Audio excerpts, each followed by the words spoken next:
Good afternoon, all, and welcome to our last equity webinar for this financial year. Our focus today will be on the Australian equities. My name is Ben Narcis, and I'm the Director of Distribution at TAMIM Asset Management. I'm delighted to be joined by Ron Shamgar, Australian Equity Portfolio Manager, and the main focus why we are all here today. Also with us today is Darren Katz, co-founder and head of investment at TAMIM. Darren will share his insight on the advantages of investing in our Australian equity fund and why now is an opportune time to invest in our fund. But before we dive into serious stuff, let me tell you a bit about my background. I've had the pleasure, sometimes even the chaos, of living in 8 countries. Yes, 8. From the sunny beaches of Namibia to the minus 42 winter of Siberia, I've experienced it all, but happy to call Sydney my home now. Speaking of experience, I also speak 5 different languages. Trust me, asking for direction in multiple languages is a skill you never knew you needed. Maybe a little bit less today, though. In my role at TAMIM, I have the opportunity to chat with many of you, and for those who I haven't, I hope I will soon. I will add that my international experiences have taught me that no matter where you are, the principle of good investments and a good joke are universally appreciated. For us at TAMIM, we do not only believe in good investments, but who you are doing investments with is certainly not less, if not more important. Darren, Ron, and I will be traveling to Adelaide next week, Monday, Tuesday, and we'll also be in Brisbane on July 15 and 16. If any of you would like to meet us in person, please let us know. All right, enough about me. At the bottom of your screen, you will find space to raise any questions during the webinar. Ron and Darren will be more than happy to address them at the end. Also be aware that the webinar is being recorded and we will send the recordings in the next few days. As you can see, the disclaimer, we put it at the beginning of each of our webinars, just as a reminder that this is not specific advice to you, but rather general advice only. For those who may not be familiar with TAMIM Asset Management, allow me to give you a brief introduction. TAMIM is a boutique investment management firm overseeing just over $220 million on behalf of approximately 515 clients. Our primary goal is to generate returns for our investors by offering a unique and differentiated investment opportunities that provide significant diversification to their existing portfolios. Our investment focus on 3 key asset classes: equities, property, and credits. Within the equities category, we offer both Australia and global investment solutions. Our Australian solution include the small cap and the all cap funds managed by Ron Shamgar. On the global side, we have the Global High Conviction Fund managed by Robert Swift.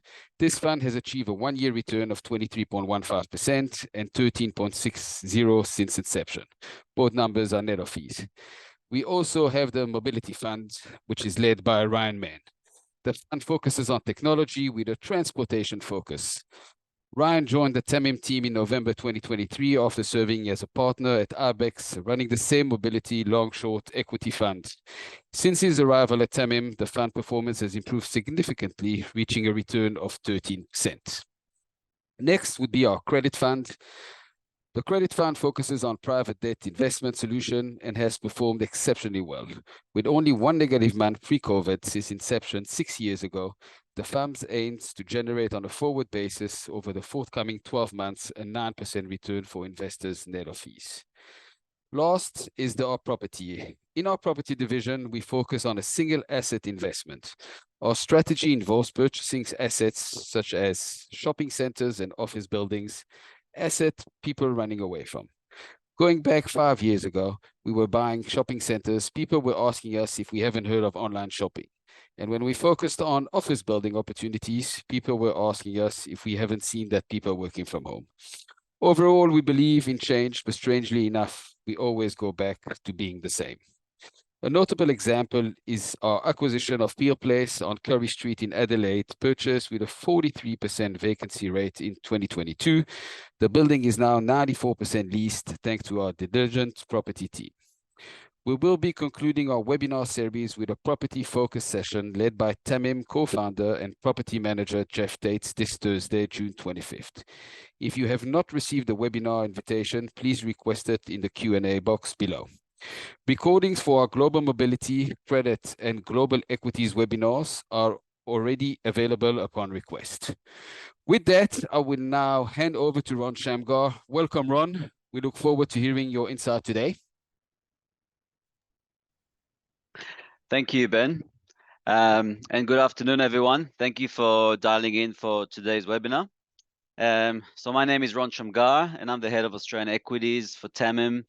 I joined approximately 5.5 years ago, and I currently the portfolio manager for the Australian All Cap and the Australian Small Cap Income Funds. Our flagship fund, the All Cap Fund, which I took over on the 1st of January 2019, has performed exceptionally well in the last 5.5 years. As you can see, and we'll talk to some of those points in later slides, the fund has returned very strong returns in the last 5.5 years. In fact, every calendar year since I joined, apart from 2022, we've had very strong returns. 2022 was a very tough year. It was a bear market, one of the top 5 worst bear markets that we've seen in the last 100 years. But we'll talk to some of the headwinds that we had back in 2022. We'll talk about how those headwinds are now turning into tailwinds, which we've been calling out in the last 18 months, and they're playing out just as we predicted back then. Last year, the markets weren't great, and the fund performed exceptionally well, delivering just under 32% net return after fees. And this year, with the markets here in Australia around 3 to 4%, the fund is tracking to the end of May, 17% net of fees calendar year to date. When I took over on the 1st of January 2019, if investors back then invested $1 million in the All Cap Fund, as of the end of May this year, it's worth $2.4 million. So a very strong return, approximately annualized 17% per annum net of fees. The way we look at it is, you know, we see investing as a journey, and I think if you look at a 5-year period, it's a good amount of time to sort of ride through any share market volatility and being able to sort of realize those strong returns based on the investment fundamentals that we run the portfolio. So in today's webinar, we're going to be talking to essentially why we're optimistic for this calendar year and beyond. We'll talk about some of those headwinds that we had 1.5 years ago turning into tailwinds and where we see the market heading. We'll talk about what we look for in a company, talk about some takeover targets, which we've had a lot in the last few years. And we'll give some portfolio insights to some of the companies that we're invested in, just to give you a bit of a flavor to the type of businesses we invest in. So why are we optimistic for 2024 and beyond? As I mentioned before, you know, some of those risks that drove markets down back in 2022, which was essentially very high inflation rates as we were coming out of COVID, and then that aggressive rate hike cycle that went from 0 to 5.5% over in the US. All those sort of headwinds are now subsiding. The Feds and throughout this presentation, I just want to note that I'm really referring to what's happening in the US in terms of the US economy, the US inflation and interest rates, and the US market. It's really important to understand that whatever happens in the US is what's going to drive Australian equity markets. So that's where we need to gaze into in order to figure out what's going to happen to Australian equity markets and share prices.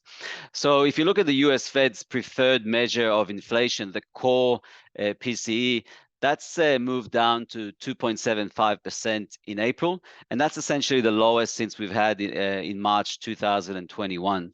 In terms of the Fed funds rate, that's now sitting 2.5% above core PCE, and that's a very restrictive monetary policy, one of the most restrictive that we've seen since September 2007.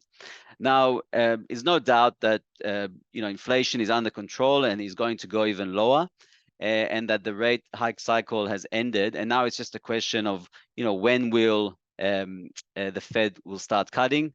Now, if you look at what the economists are saying over in the US, they're saying that the rate cuts will begin in September, and there's a somewhere around 70 or 80% probability that the first rate cut will be in September. Now, historically, if you look at the small cap to mid cap sector in the market, it tends to outperform quite significantly in the 6 to 12 months after the first rate cut. So we expect that part of the market to do really well. On top of that, this year is a US presidential election year. And historically, if you look at the chart on the left-hand side of the page, stocks tend to perform extremely well. Calendar year to date, in fact, the S&P 500 is up 12% as of the end of May, and a little bit higher as we go through June. And in fact, if you look at that chart on the left-hand side, that's actually a 6 months old chart. And we put that up when we did a webinar at the end of last year. And we predicted that this year will be a very good year based on the history of presidential election years. And it's playing exactly as we predicted. If you look at that, the last column on the right, we're halfway through that year and the market is tracking to what the historical average has been. So we think it's going to continue into the latter part of this calendar year as we go through the election, and whether Trump or Biden wins, I think it's going to be quite favorable for equity markets. So in terms of bull markets, we believe that the current bull market, which started essentially about a year and a half ago, is quite young. And so, if you look at the history of bull markets, if you look on the right-hand side, that bar chart, that goes back about 80 years or so. Bull markets tend to last on average about 5 years. And on average, they tend to gain at least 150% over that period. Now, that's the average, but we've had periods, if you look at that blue bar chart back in up until from 2009 or in the 90s, where those both bull markets lasted for between 10 to 12 years. So bull markets tend to last for a very long time. And this particular bull market that we're in is extremely young. It's not even 19 months old. And where should it end? We don't think it will, but should it? It would be the quickest and weakest bull market we've ever had. So that's something to note. Now, a few other things to sort of look. If you look at the performance of the S&P 500 in the US, it's up about 12, 13% calendar year to date. But if we dig further, the market is not necessarily, moved in the same direction. It's driven mostly by some of those, what's called the Magnificent Seven stocks, the NVIDIAs, the Google, the Amazons of the world. Now, it's interesting to know that the average stock's distance from its 52-week high is still 12% under. And if you look at the Russell 2000, which is essentially the small index over in the US, and that's down almost 30% from the average stock's 52-week high. Yet the S&P 500 is hitting all-time highs. And that's essentially driven by those large stocks. Now, if we were to remove the NVIDIA from this calendar year gain of the S&P 500, the gain drops from 12.5% to 7.9%, and then it falls again to about 4% if we remove the Mag 7. So the point we're trying to make is that the market isn't necessarily expensive, and the majority of the move has been done by those large stocks which are benefiting from very strong tailwinds in the industries they operate in. But the rest of the market has a lot to gain. And we believe that's going to happen as soon as sentiment comes back into the market when rate cuts begin later this year and into next year. So, if you believe what we're saying, then we think that small to mid cap part of the market have never been cheaper.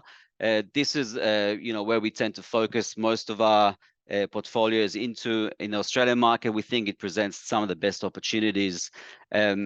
This basically highlights some of the discrepancy between the underperformance of small to mid caps compared to the larger cap stocks, which we haven't seen for a very long time. So if you look at the ratio of US small caps to US large caps, it's closed at its lowest level since November 2000. Now, small cap stocks are now down on the year, while large caps are up, as I mentioned, about 12% calendar year to date. On top of that, we've got the small cap PE multiples. If you look at the chart on the right-hand side, they're trading at 2 standard deviations below the 20-year average. Now, if you believe, just like we believe, that small caps have a greater potential for growth, which they tend to do because they're smaller businesses, than their more established larger cap peers, then we think there's an opportunity that exists for small companies to significantly outperform as that sentiment and risk capital shifts back into the sector over the next sort of months and 1 to 2 years. And as I mentioned, historically, small caps tend to perform really well on the first rate cut, which we expect at the end of this year. Now, finally, before we start talking more about stock specific, if there's any slide I want you to take away from today's webinar is this one.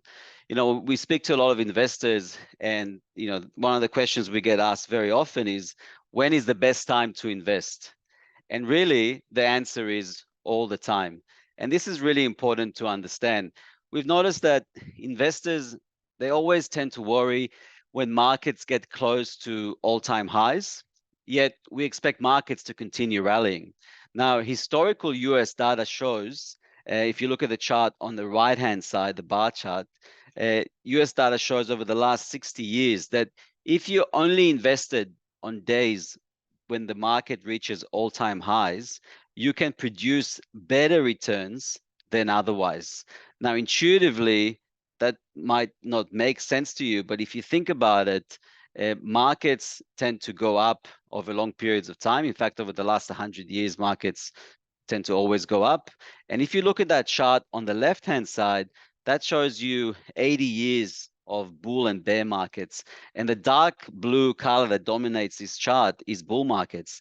It shows you that the majority of the time markets go up. And if markets go up, they have to make new highs. So there's a better likelihood that when a market makes a new all-time high, it is on an upward trend and probably in a bull market, which can last many, many years.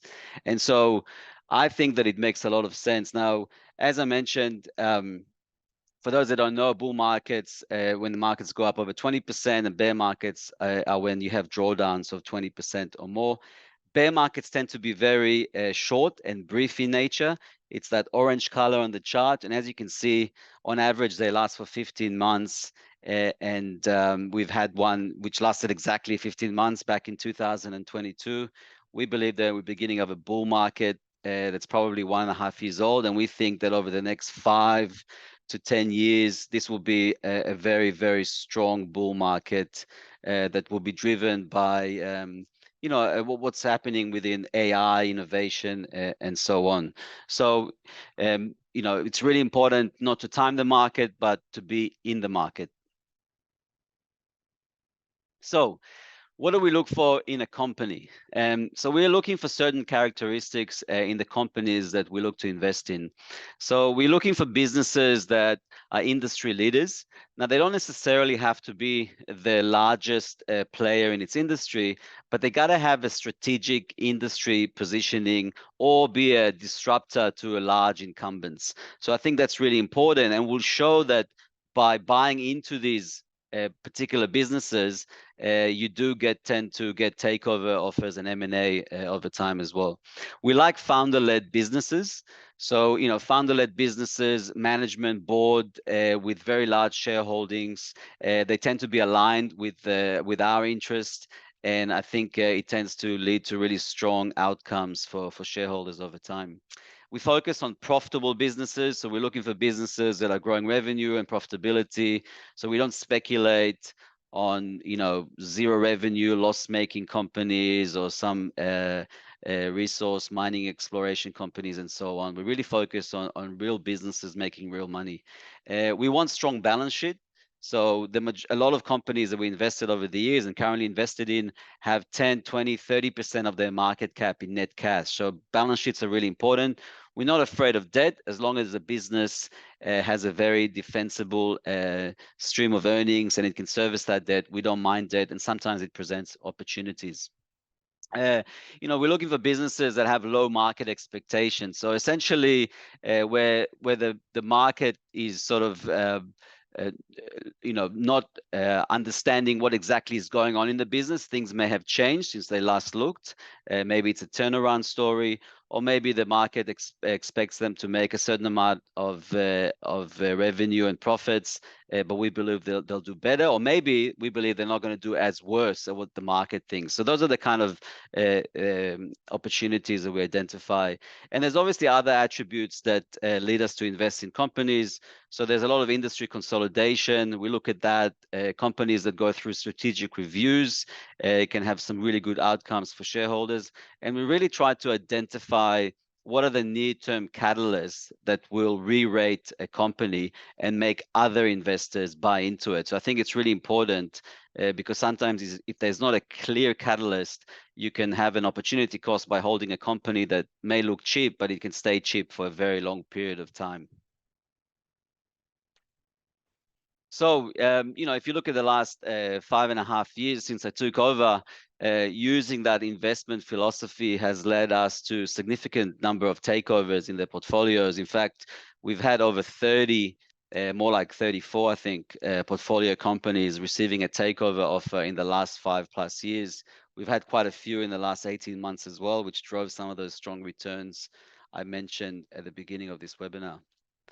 So these are some case studies that I want to highlight. These are 3 stocks that we had very large positions in, and they all got taken over in the last sort of 12 to 18 months. And I want to highlight some of the attributes that they all share, which is really important and what we look for. So the first one is Silk Laser Clinics. Essentially, it's the second largest skincare clinic network in Australia. It's got about 120, 130 clinics. It's a founder-led business. So again, it's really important. The managing director owns about 8% of the company. It's in that sort of more defensive health and beauty category. So it's a bit more resilient in terms of discretionary spending. Had a very strong balance sheet. So we identified it at the end of 2022. Obviously, the market sentiment was very negative to the whole sector. But we looked at a company that was telling the market it was growing, strong balance sheet, was paying a dividend, generating really good cash flows, and it was forecasting 22 mil of EBITDA at the time. Again, it was put in that retail discretionary sector bucket back at the end of 2022, which created a really strong buying opportunity. It was trading at the time on an EV to EBITDA of 4.5 times. We bought in around $1.75, and maybe 4 or 5 months later, Wesfarmers bought it for $3.25. Another one is Symbio. So they're a leading T1 telco software provider in Australia. Again, a founder-led business. So the managing director and the board own a combined 22%. We really like that 75% of gross margins were recurring in nature, so quite sticky revenue base. At the time that we built our position, again, it was actually towards the end of 2022, beginning of 2023. It had a really strong balance sheet, $40 million of net cash. It was paying dividends. It was generating good cash flows. And even after it had a bit of a downgrade at the time, which is the reason why it got sold off, it was still on track to do 34 mil of EBITDA. Now, as I mentioned, that downgrade at the end of 2022 gave us an amazing buying opportunity. We bought the business on 3 times EV to EBITDA. 40% of the market cap was in net cash. We predicted that it's going to get acquired if it doesn't re-rate over time. And back in July last year, it got a takeover offer eventually after a bidding war from Aussie Broadband at $3.15, and we almost doubled our money there. And another good example is Pacific Smiles Group. So we took a position towards the end of last year, around $1.06. The company got derated significantly by some large funds exiting the register, and it created a really strong buying opportunity to buy this business on 5 times EV/EBITDA. It's the second largest dental clinic network in Australia. It's a very defensive industry. It had a strong balance sheet, net cash positions, reinstated dividends, and it was very profitable. So again, these 3 examples give you a bit of a flavor that, if you identified some of those attributes that I talked about before, and you buy it cheap enough, it's either going to get re-rated or someone's going to buy it. So I'll talk about a few companies in the portfolio that we have, why we like them, just to give you a bit of a flavor to the type of businesses that we own in a variety of sectors and industries. So the first one is Gentrack. It's a 930 mil market cap business. Now, Gentrack is a leading billing and CRM software provider to global utilities, mainly energy and water. And it also has a airport enterprise solution software for airports to manage passenger flows and so on. Now, this is a company that we've identified back in mid 2022. It was trading around $1.50, and it had a new management that came on board, really shifted the strategy, upgraded the tech stack within its software, and was starting to begin an upgrade cycle. We took a position back then at $1.50, and it's trading at a $9.30 now. So what's really driving and the strong tailwinds for this company is, the energy transition that's happening globally. You have these legacy systems that are run by energy utility companies that are essentially not fit for purpose anymore, as the way that power is generated and in the way that power is consumed by consumers to and from the grid is completely changing and is becoming extremely complex. If you can think about it, energy utilities used to just derive their power from coal-fired plants. Now it's from all forms of different renewable power sources. And consumers, we used to just get the bill and pay it. Now we have smart meters, we have a battery that can store electricity and sell it back into the grid. We source our power from solar panels on the roof and so on. So it's a very complex situation that requires a best-in-class solution. And GTK is probably one of a handful of global providers that has that capability. They've been on an upgrade cycle, so a fifth revenue upgrade in the last 18 months. They started at 130 mil of revenue forecast for this financial year, 24, and now they're on track for over 200 mil. They've got a cloud platform which is driving upgrade within existing customers called G2.0, and they've also invested in Amber, which is a technology solution that enables consumers to sell power back into the grid and actually make money from their power bills. That's driving a lot of interest from potential new clients. They've given guidance of 200 mil revenue this year, 26 mil EBITDA. They got 50 mil of net cash on the balance sheet, and they're trading on a forward 22 times cash EBITDA. For a company growing this fast, a software business with a global opportunity, we think it's really cheap. The management and board owns around 11% of the company, and some of the key catalysts for the next leg of the re-rate would be, we think there's going to be another potential revenue upgrade, maybe whether it's in August AGM or maybe in November full year results. They may do some strategic acquisitions, and we think they'll start winning some large T1 utility contracts probably in the next sort of 9 to 12 months. Another company that we have a high conviction position in is a company called Close the Loop Group. They're about 170 mil market cap business. And this is an interesting business. They're basically a global provider of circular economy solutions. So they have two divisions. They have a division called Resource Recovery, and that's essentially their growth engine. It's about 70% of their revenues. And what it does is it's repurposing of electrical items for OEMs. So if you think about the likes of Hewlett-Packard, Dell, Microsoft, and so on. They take back laptops, printers, gaming consoles, and they recycle printer cartridges, and they refurbish them, upgrade them, and then sell them back into the market and share the revenue with the OEM. And then they also have a packaging division, and it's essentially manufacturing of reusable packaging products by collecting soft plastics and then doing recycling and sustainable packaging solution. That's about 30% of the revenue. We believe that's will become smaller and smaller part of their business as that resource recovery continues to grow.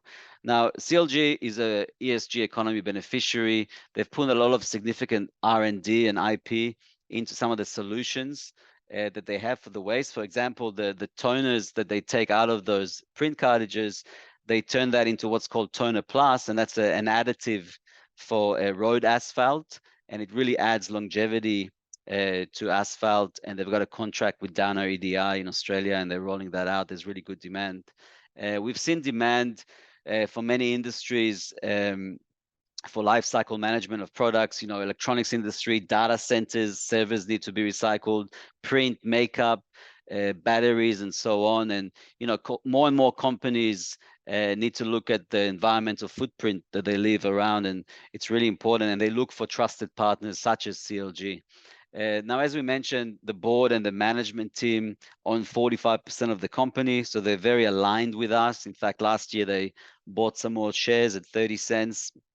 They've given guidance, which they have upgraded actually at the February half-year result, sorry, of revenue over $200 million, EBITDA of $46 million, and an NPAT of $26 million. Very, very strong cash generative business.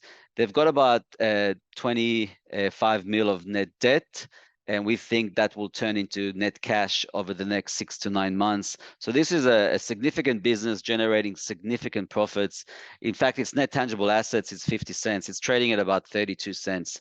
We think it's a very, very cheap business with an attractive valuation, an FY24 P of 7 times, EV/EBITDA of 4 times. We think it's worth double.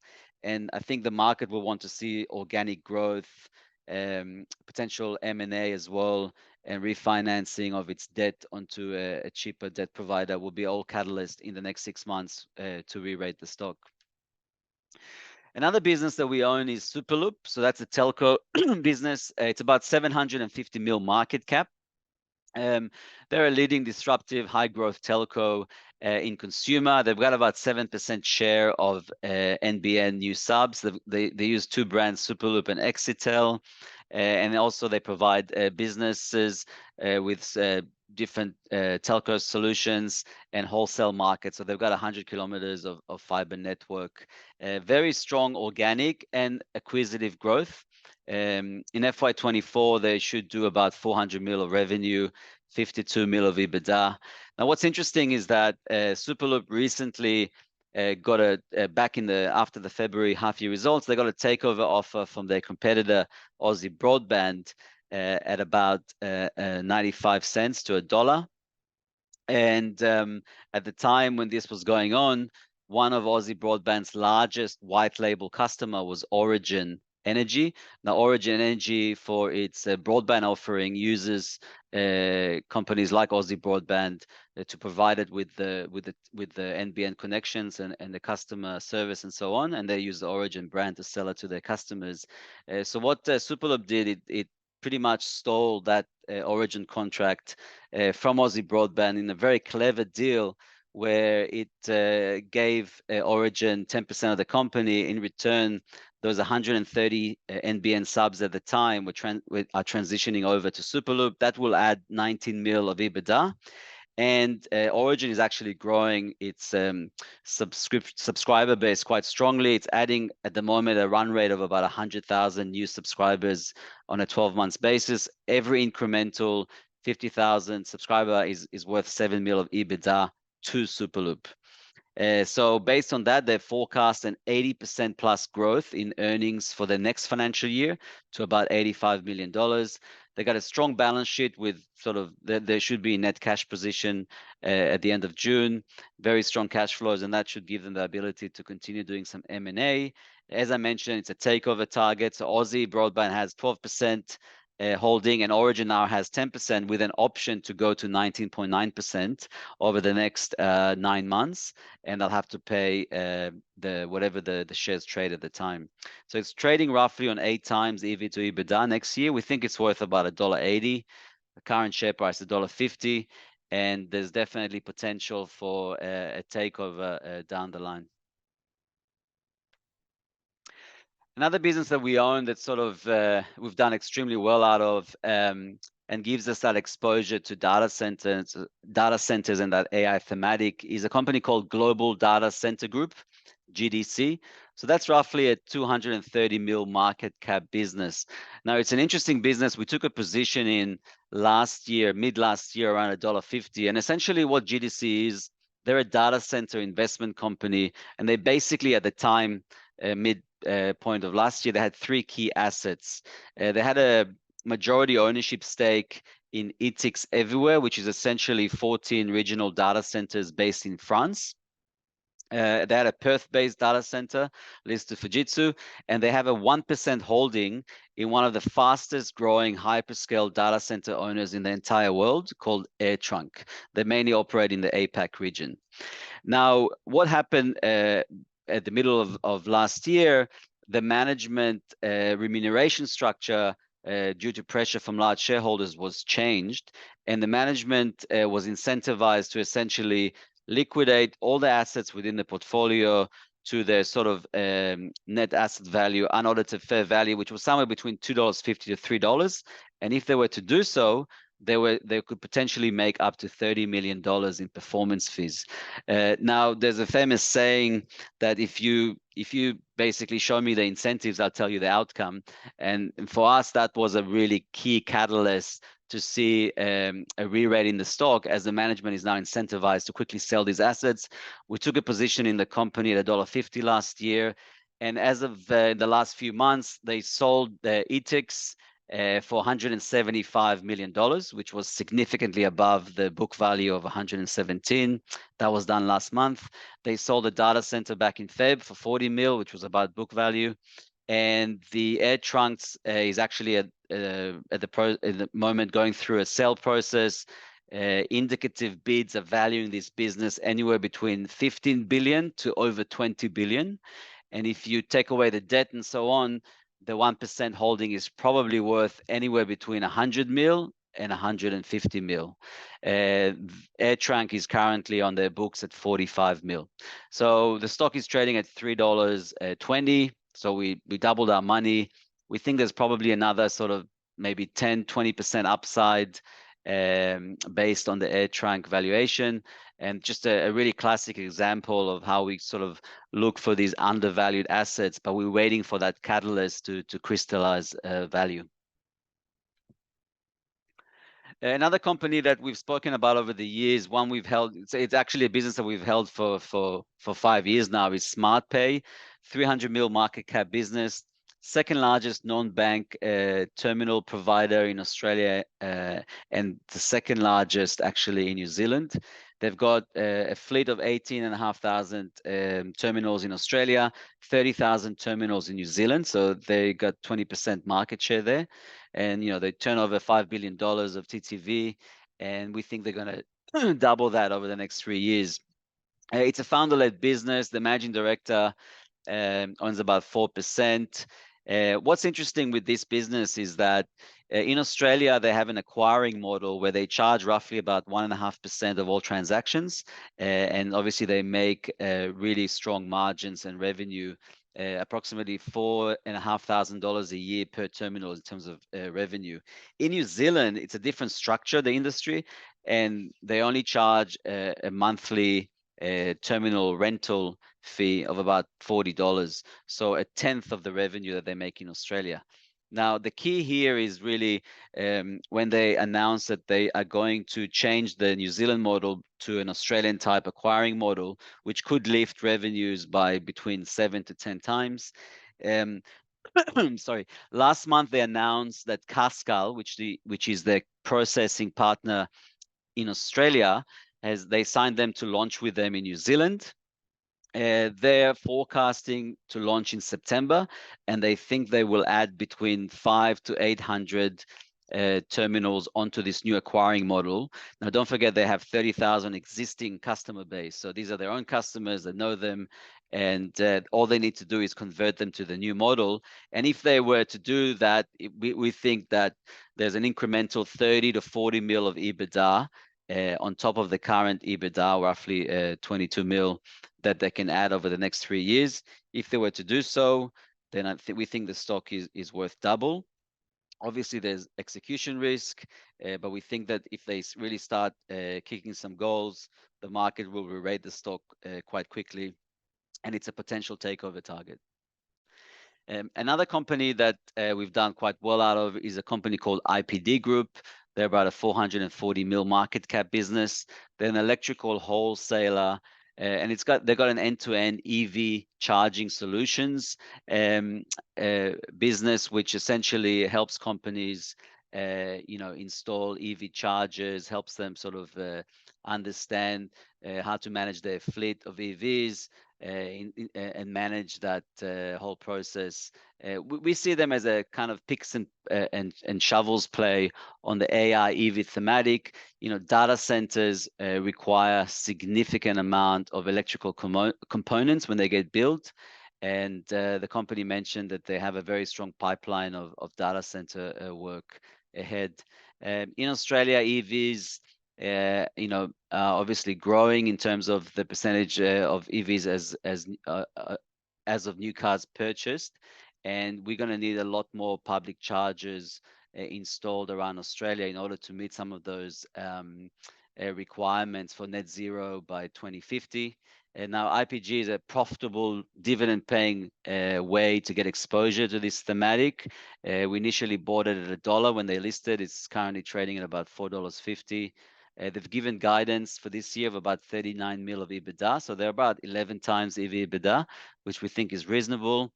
They made an acquisition recently, so they are an acquisitive business. But, this is a company that's founder-led. The management and board owns 35% of the company. So they're very aligned with us. And I think the next leg of a re-rate will be the FY25 guidance, which they'll give in August, or the AGM in November, and further strategic acquisitions. Finally, the last one we'll talk about today is Clearview Wealth.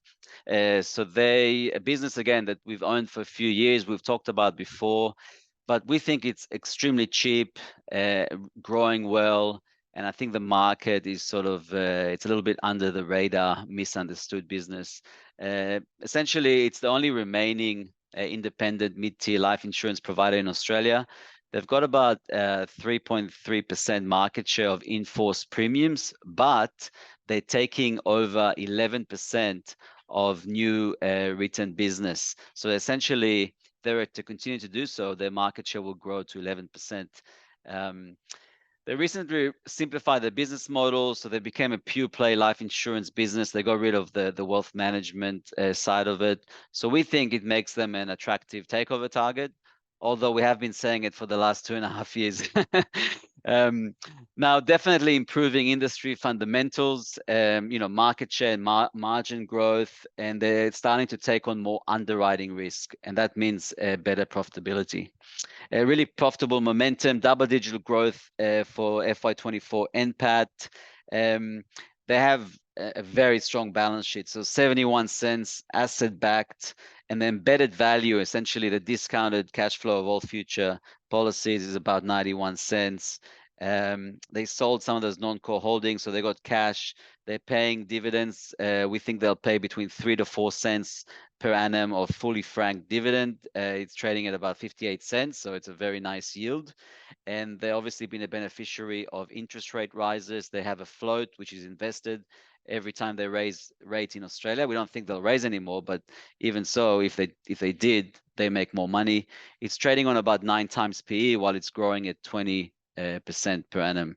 They've given some FY26 aspirational targets, which if you backwork some of those targets, it implies 7 cents EPS and 4 cents of fully franked dividends. Now, they're tracking well ahead of those targets. We think they'll probably be doing those on a run rate basis at the end of next financial year.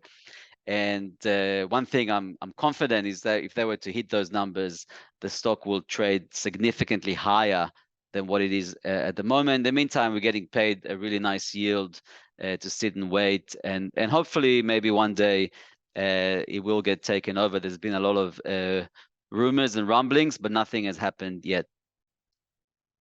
And just before I finish off and hand over to Darren, I think this is something important, but potentially the Australian equity funds are not for everyone. We are a highly focused fund, and unlike other funds, we try and focus on about 25 to 35 stocks at any time. So we're not going to own 80 stocks. Our portfolio can experience some higher volatility from time to time, and that can result in underperformance. But we have shown that over longer periods of time, 5.5 years, we've had some of the best performance in Australia for our category. One thing I do say, if you want to invest only in well-known blue chip securities, if you really like the big four banks, so BHP and Rio, that you don't really need to invest in our funds. You can do it yourself. And we do take a multi-year time horizon. So if you're looking for a short-term home for your money, it's probably not the place. We want investors to come for the journey of 3 to 5 years. And one thing that's important, we've noticed that in times of panic, you should expect us to be buyers of shares, not sellers. We believe that strategy works, and we've proven that, whether it was end of 2018, March 2020, obviously 2022, which was a rough year, those were the best time to invest. And by doing so, we've generated the strong returns over the last 5.5 years. And that's it for me today. I'll answer some questions soon, and I'll let Darren take over now. Thanks, Ron. It's always good to listen to your presentation and get your views on the market. Definitely from our side, we always learn something new on these presentations, so thank you. For all the listeners today, just before I start wrapping up, just remember there's a Q&A button down at the bottom of your screen. If you haven't put any of your questions in yet, please just click on that button and put in your new question. There's definitely a few out there, so we'll endeavor to get through all of them in this presentation. If not, we'll send out answers to you later this afternoon. Also, please remember we've been recording today's webinar, so if you'd like, you don't have to have complete notes taken on every single slide. We'll set out that recording and the slide deck to you, so you'll get a copy of that. So just looking at this slide, really important to try and understand. It's nice that we've been talking to you about this Australian equity strategy and the two portfolios that we operate. But really, can we back up what we're saying to you in this presentation with some results? And really, if you look at both the all cap and small cap portfolios over the last 5.5 years that Ron's run the portfolios for us, I think we've done an exceptional job in backing our theories with some good results. If you look at the small cap income fund, which is probably our more conservative portfolio, over that 5.5 year period, Ron's annualized pretty close to 12-13% on that portfolio. And remembering, even though it is a small cap portfolio, it's investing into businesses that are generating cash flow, paying dividends, and therefore probably less risky than some of the other small caps out there. A really good option. The flagship portfolio, the all cap fund, since inception, or at least since Ron has taken over that portfolio 5.5 years ago, has done exceptionally well. It's probably performed in the top 5 Australian equity managers over the last 5 years. And really, if you look at the annualized numbers on that portfolio coming in at about 17%, just under 17%, that means in real terms, if you'd put $1 million into that portfolio at the beginning of 2019, today that would be worth around about $2.4 million, a really strong set of results. And important to remember the environment that operated in. Australian equities over the last 5 years has probably been one of the more difficult environments that I've seen through my 30-year career in markets. We've had COVID, we've had inflation as a result of that, and then we've had a massive spike in a very short period of time in interest rates, which have all put pressure around equities. And yet, even through that difficult environment, we've been able to annualize a really strong set of numbers. So from an investment perspective, we always talk to our investors and we say to them, what are the reasons for looking at going into an investment? And really your key first reason should always be you're looking to invest to generate a return. And I think if you look at this portfolio, certainly through the last 5.5 years, and even before that, in Ron's previous strategies where he'd annualized north of 15%, we've proven to our investors that you're able to generate a really strong set of returns for your portfolios. Second thing alongside that is not only do you want returns, but you want to be able to be investing into something that gives you those returns in a very different way to the other assets that you might hold in your portfolios.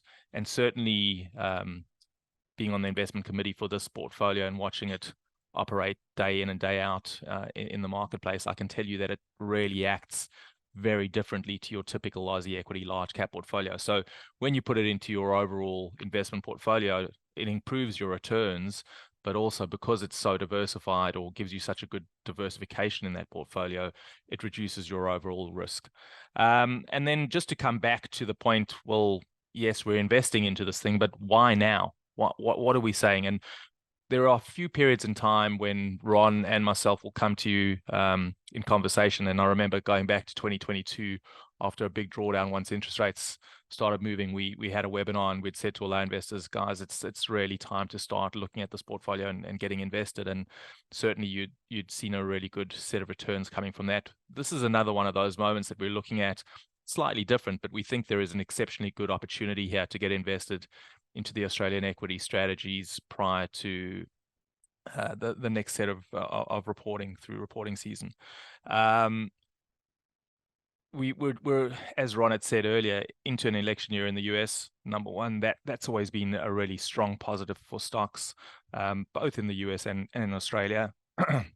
We do think that Trump, whether you like him or not, is likely to win that election. And again, we think that's very likely to be a positive for stocks as well.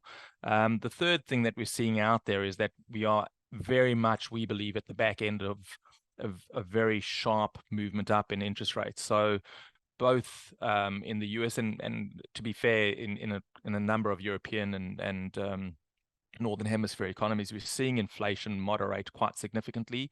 And we're starting to see in the US the Reserve Bank there moving towards a period of interest rate cuts. They're not quite there yet, but they're heading there soon. We've already seen that happen in Europe, and we've seen that happen in Canada as well.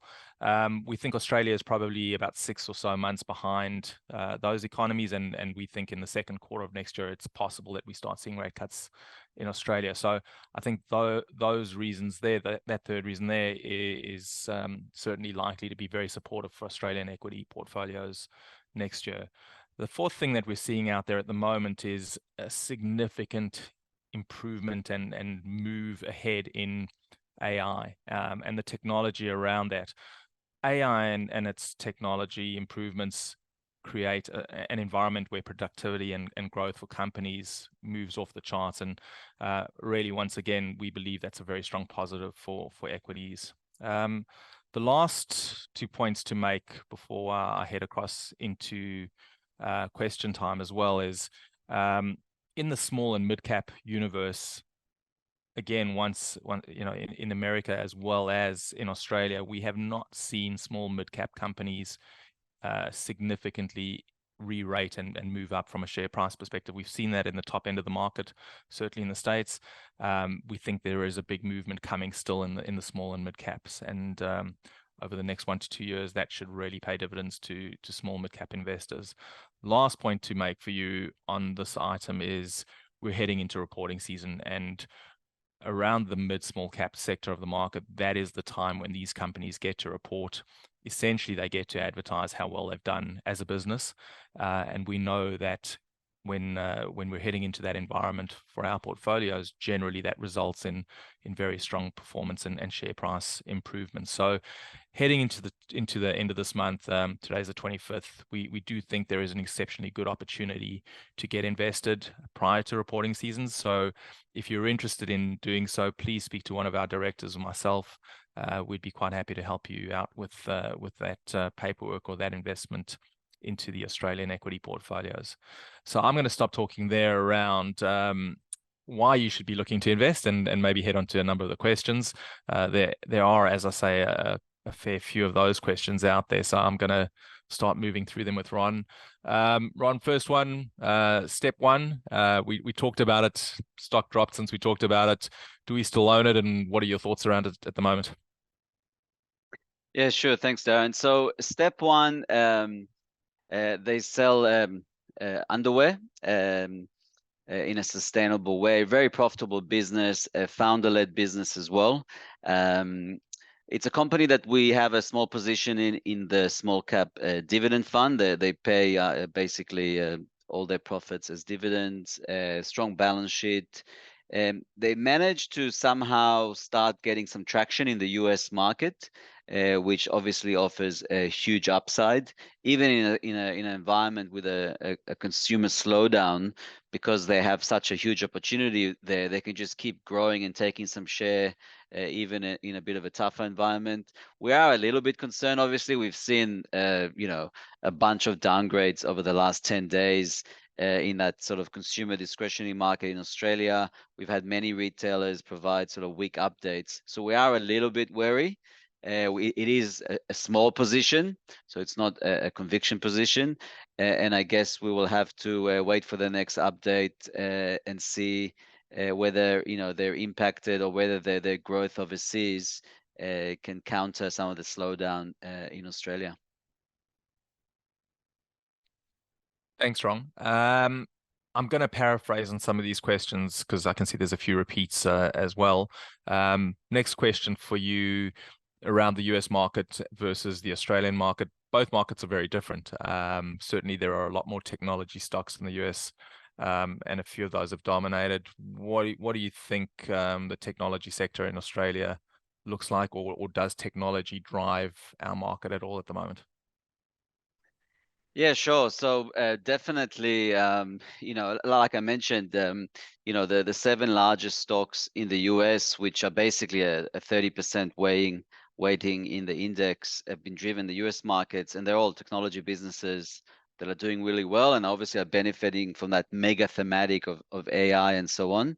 In Australia, it's the exact opposite. The top 7 stocks, which probably make up 50% of our market, are businesses that are either very cyclical, commodity heavy, the BHP Rees of the world. They're going to struggle with a slowdown in China. Then you got the big 4 banks. Well, they're not going to grow much regardless. And maybe CSL. So definitely in Australia, we're not driven by the tech sector, so we're not benefiting from that. But if you dig below the surface, and as I spoke about today, there are lots of really great businesses like the Gentrax of the world and so on, which are technology businesses and are doing extremely well. And if you find them, you can do quite well. Like I said, we made 6 times our money on Gentrack. We think it still has a lot more to go, and it could potentially become a market darling and get into the ASX 100 over time. So there's definitely opportunities in tech in the Australian market, but you have to dig below the surface and go into that sort of ASX 300 and outside of the ASX 300 to find those opportunities. We have a few of those, which we talk about in our monthly reports. So a little bit different kind of structure in terms of the markets here compared to the US, but plenty of opportunities in the tech sector. Great. So we talked a lot in this presentation around small and mid caps. What do you see as the difference between small and mid caps from an investing perspective, and generally what would be the lowest size in terms of company that you would look to invest into? So what's good about the all cap fund and even the small cap dividend fund? We have a very flexible mandate. I mean, the all cap fund can invest essentially in a $10 million market cap business, and it can buy the largest cap on the ASX. We do tend to focus. We think the sweet spot tends to be somewhere between sort of $100 million to $500 million. And the reason is that usually these size businesses tend to have a significant scale business. So they tend to be, a leading business within its industry. Like I highlighted before, all those takeover targets that I spoke about, we're trading somewhere between 100 to $300 million.